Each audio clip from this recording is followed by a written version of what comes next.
Alright folks, welcome to today's episode, The Art of Persuasion, Mastering Rhetoric. Buckle up as we dive into the fascinating world of persuasive rhetoric. Rhetoric can be likened to a Swiss Army knife of communication. It's versatile and oh so powerful. Just think about those speeches that have moved nations and inspired movements. Have you ever heard Martin Luther King Jr.'s iconic "I Have a Dream" speech? It's like sunlight breaking through clouds. It paints such an indelible picture that lingers long after you hear it. Wow, that's quite a comparison. So, is it about pasa, how you say things rather than just what you say? Exactly. It's not merely about the content, it's about the delivery, the emotion. And here's the crucial part, the structure of your argument. There's a saying, structure is fundamental. Imagine this. What if that powerful speech had been a jumbled mess instead of being poignant and structured? It's like trying to follow those confusing instructions for flat-pack furniture from IKEA. If they're out of order, you'll end up with a wonky bookshelf. Haha, yes, I've totally faced that dilemma.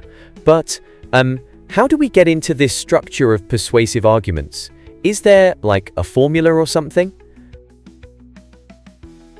There sure is. Let's discuss the foundational concepts first. We've got the hook, evidence, and emotional appeal. Starting with the hook, imagine this. You stroll into a lecture, and wham! The speaker hits you with a shocking statistic or a gripping story. You're engaged instantly, right? Yeah. Like, when someone opens with, "Did you know that 8 million tons of plastic end up in our oceans every year?" That really hits hard. Precisely. That's a brilliant hook. It isn't just dry facts, it creates urgency. Now, once you've got your audience hooked, you need to back it up with solid evidence, statistics, expert quotes, and real-life stories. Think of a lawyer in a courtroom, laying down facts to sway the jury. It's all about crafting that strong foundation. Ooh, I see!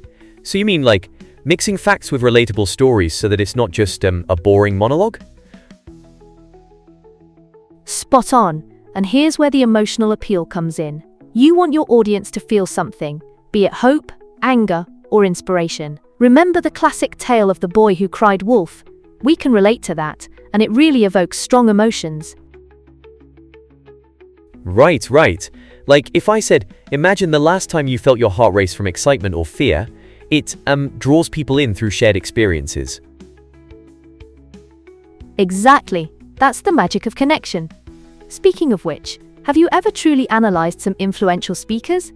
It's akin to studying the greats, to figure out what makes them compelling. Not really. Are there any particular speakers you'd recommend? Absolutely. Let's chat about someone like Barack Obama. His ability to connect through storytelling and rhythm is phenomenal. It's, like he's weaving a tapestry with words. Listening to him is like sipping a fine wine. You savor every drop. Wow, wine and words. I love that analogy. So, is there a way to build your personal persuasive rhetoric framework? Yes, there is. Start by identifying your core message. What is it you want to persuade people about? Then, create your hook, gather your evidence, and think about how you can evoke that emotion. It's like building a theme park. Each part needs to entertain while serving the overall experience. Oh, that's genius. So, like a roller coaster of emotions and facts. But, what if someone just, doesn't resonate with your style? That's a valid concern. The key is to tailor your approach to your audience. Picture it like a mum preparing a meal. Not everyone enjoys spicy food. You want to adapt your flavors to suit the tastes of those at your table. I'm getting hungry. So, it's about keeping your audience in mind, right? What about those times when a speaker just, flops? Yes, that can happen. Sometimes, it boils down to a misalignment between the speaker's intention and the audience's expectations, much like serving sushi at a barbecue. You need to ensure your communication aligns with what the audience loves. Got it. So, what are some practical tips for actually practicing this persuasive rhetoric? Great question. Start with small groups to test your arguments. You might roleplay or even record yourself and watch the playback. It's like training for a sport. Each practice session enhances your skills, boosts your confidence, and hones that persuasive instinct. I love that idea. Like small wins before the big game. This is such a useful topic. How do we continue crafting these skills in our daily lives? You've hit the nail on the head. Just like fitness, it's a continual process. Engage in conversations, debate casually with friends, or even join public speaking clubs. Each interaction is a golden opportunity to develop and fine-tune your rhetoric. Wow, this is gold. Can't wait to start practicing. This is really enlightening. And it's just the beginning.